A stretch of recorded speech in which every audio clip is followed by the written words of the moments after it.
Hello नमस्कार माझ्या मित्रमैत्रिणींनो, welcome back to my channel Maharashtra fashion. आणि आज तुम्ही साडीमध्ये कमाल दिसण्यासाठी मी तुमच्यासाठी 9 टिप्स घेऊन आलेले आहे, तर व्हिडिओ शेवटपर्यंत पाहत राहा। या 9 टिप्स फॉलो करून तुम्ही नक्कीच क्लासी आणि रिच लुक तुम्हाला पाहिजे तसा मिळवू शकता।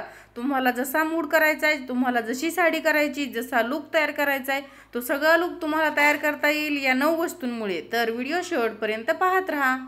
तर मैत्रिणींनो, आपली पहिली टिप म्हणजेच मेसी हेअर एक्सटेन्शन। जर आपले केस खूप छान धुतलेले आहेत आणि ते रेडी आहेत, जसं आपल्याला वाटतं की everyday is the best hair day, परंतु नेहमी तसं नसतं, हे सगळं आपल्याला माहीत आहेच। आता जर तुम्हाला कोणत्या एखाद्या फंक्शनला जायचं असेल किंवा एक छोटासा प्रोग्राम असेल आणि जर तुम्ही खूप बिझी असाल आणि तुम्हाला फक्त सिल्क बन करायचा आहे, तर हा एक बेस्ट ऑप्शन आहे। यामुळे तुम्ही खूप क्लासी आणि पुट टुगेदर दिसता।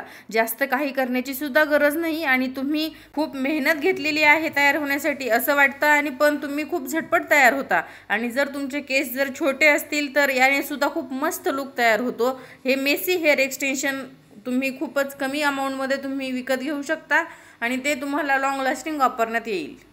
तर मैत्रिणींनो, आपली दुसरी टिप म्हणजेच रेड रोज म्हणजेच काय तर गुलाब फूल। आता आपल्या सर्वांकडे कुंड्यांमध्ये गुलाब असेलच असं नाही, तर यासाठी काय करायचं, याचा उत्तम पर्याय म्हणजेच काय तर तुमच्या जवळच्या शॉपमध्ये जायचं आणि तिथून घ्यायचा, किंवा तुम्ही ऑनलाईन अमेझॉन सारख्या साईटवरूनही तुम्ही हे मागवू शकता। तुम्ही मेसी हेअर एक्सटेन्शन लावलेला असू अगर नसू, परंतु असं दिसतं की ते रेड रोज हे डुप्लिकेट आहे, परंतु दिसायला खूप लुक छान येतो आणि तुम्ही चक्क रेडी होता तुमच्या समारंभासाठी। तेही फक्त 10 ते 20 रुपयाला मिळतं। याच्यामध्ये रेड रोज हे आजकाल सिल्वर, गोल्ड, रेड, गुलाबी अशा खूप वेगवेगळ्या कलर्समध्ये अवेलेबल आहेत, ज्यामध्ये तुम्ही इन्व्हेस्ट करू शकता व आपला लुक नक्कीच एनहान्स करू शकता। तर मैत्रिणींनो, आपली तिसरी टिप म्हणजेच हेअर पिन्स म्हणजेच बॉबी पिन्स। खूप जणींच्या हे लक्षात येत नाही की साडी खूप उत्तम नेसतात, दागिनेही खूप खूप मस्त घालतात, पर्स वगैरे एकदम मस्त, आणि हेअरस्टाईल नीट करतच नाहीत।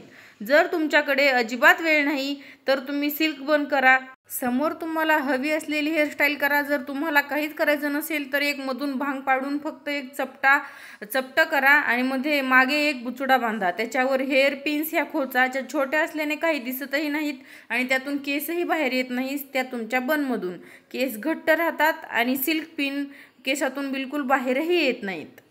त्याच्यामुळे अशा हेअर पिन्स आणि बॉबी पिन्समध्ये नक्कीच इन्व्हेस्ट करा। आता मैत्रिणींनो, जर तुम्हाला वेळ नसेल तर हा एक उत्तम पर्याय आहे, परंतु जर तुम्हाला खूप छान आणि नीटशी हेअरस्टाईल करायची असेल तर आजकाल खूप ट्रेंडिंग आहे ते म्हणजेच काय तर ब्रोच। तर ब्रोच तुम्ही साडीवर हेअर बन करून तुम्ही नक्की वापरू शकता। तर मैत्रिणींनो, आपल्याला साडीमध्ये परफेक्ट दिसण्यासाठी फक्त साडीसोबतच लागते ती म्हणजेच परफेक्ट ज्वेलरी। तर आपली चौथी टिप म्हणजेच परफेक्ट ज्वेलरी। प्रत्येक साडी ही एक वेगळा मूड तयार करत असते। जसं की एखादी साडी फॉर्मल आणि क्लासी असते, तर त्यावर जाणारी ज्वेलरी ही वेगळी असते, किंवा तुम्ही डायमंड घालू शकता किंवा मोती घालू शकता, कमीत कमी ज्वेलरी घालू शकता। तुम्हाला हवं असेल तसं तुम्ही स्टाईल करू शकता व तुम्हाला हवा असलेला लुक मिळवू शकता।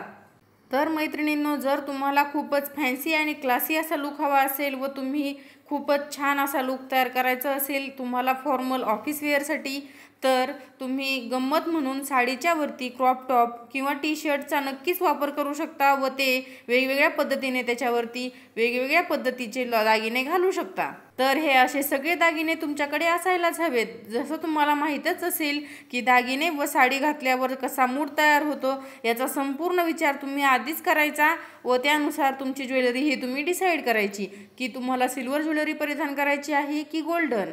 तर तुम्हाला हवा तसा लुक मिळवण्यासाठी म्हणजे समारंभाला जायचं असेल तर तुम्हाला जसा लुक करायचा आहे त्यानुसार तुम्ही गोल्डन किंवा सिल्वर अशा तुम्ही ज्वेलरीकडे नक्कीच जाऊ शकता।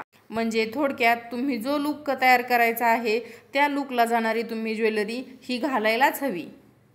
तर आपली पाचवी टिप म्हणजेच टिकली किंवा बिंदी। आता मी ॲक्च्युअल म्हणलं तसं की टिकली हा विषय खूप मोठा आहे। टिकल्यांच्या साईजप्रमाणे तुम्ही तुमचा लुक कसा तयार करायचा व तुम्हाला काय मेसेज पोहोचवायचा आहे त्यानुसार तुम्ही शेप आणि साईज डिसाईड करू शकता। तुम्ही जी साडी घालत आहात त्याच्यामध्ये जो मिनिमम कलर आहे त्या कलरची टिकली निवडा। तर मैत्रिणींनो, तुम्ही वेगवेगळ्या साईज, शेप व कलर याचा, तुमच्या साडीचा कलर या सगळ्यांचा विचार करून तुम्ही टिकली निवडा व तुम्हाला जसा लुक करायचा आहे व जो मेसेज पोहोचवायचा आहे त्यानुसार टिकली तुम्ही लावा. तर मैत्रिणींनो, आपली 6वी टीप म्हणजेच बांगड्या. तसं तर बांगड्या हा माझा तसा तर वैयक्तिकही खूप आवडीचा विषय आहे.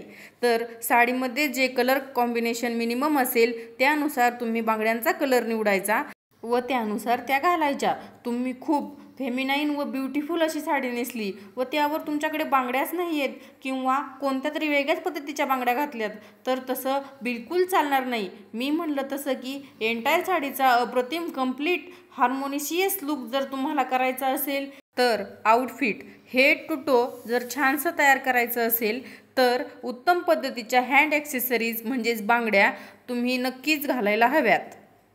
त्याच्यानंतर आपली 7वी टीप म्हणजेच ट्रॅडिशनल फुटवेअर. सगळं झाल्यावर साडीच्या खालचं कुठं दिसतंय, पाय कुठे दिसताय असा विचार बिलकुल नाही करायचा. बुवा मला चालताच येत नाही हिल्समधून म्हणून पूर्ण लोक करून सुद्धा आणि साडी घालून सुद्धा साध्या चप्पल वेअर करतात.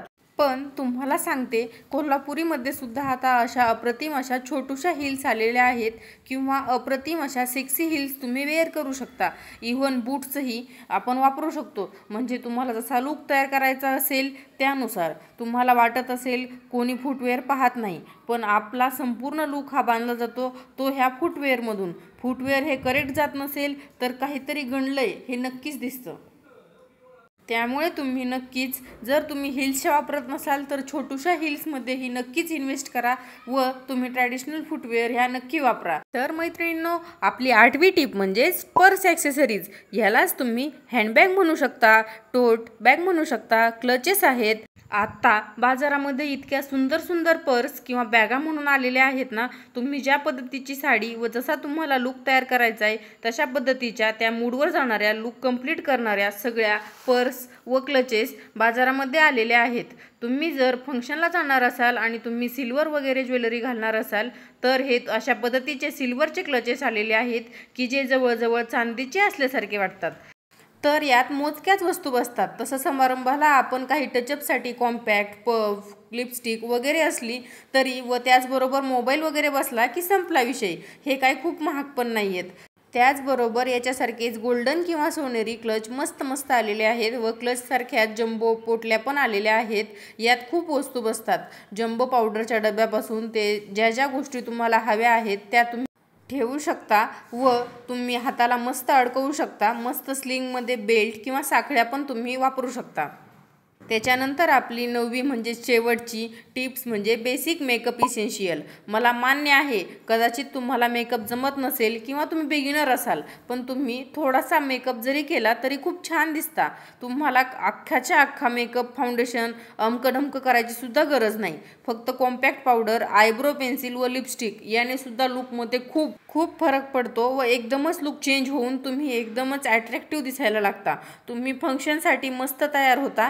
थोड्याशा वस्तू चांगल्या क्वालिटीच्या जर तुम्ही घेतल्या तर त्या तुम्ही वर्षानुवर्ष वापरू शकता व अशा चांगल्या गोष्टींमध्ये म्हणजेच मेकअपच्या बेसिक गोष्टींमध्ये तुम्ही नक्कीच इन्व्हेस्ट करा. तर मैत्रिणींनो, आजच्या व्हिडिओमध्ये इतकंच. तर तुम्ही व्हिडिओ शेवटपर्यंत जर पाहत असाल तर तुमचे मनापासून धन्यवाद व अशाच नवनवीन व्हिडिओ पाहण्यासाठी आपल्या महाराष्ट्र फॅशन या यूट्यूब चॅनलला सबस्क्राईब करून लाईक करायला विसरू नका. तोपर्यंत धन्यवाद. लवकरच भेटू आपल्या व्हिडिओमध्ये. तोपर्यंत काळजी घ्या. अनबेस्ट दिसण्यावर राहण्याच्या या जर्नीमध्ये आपल्या सोबत राहा.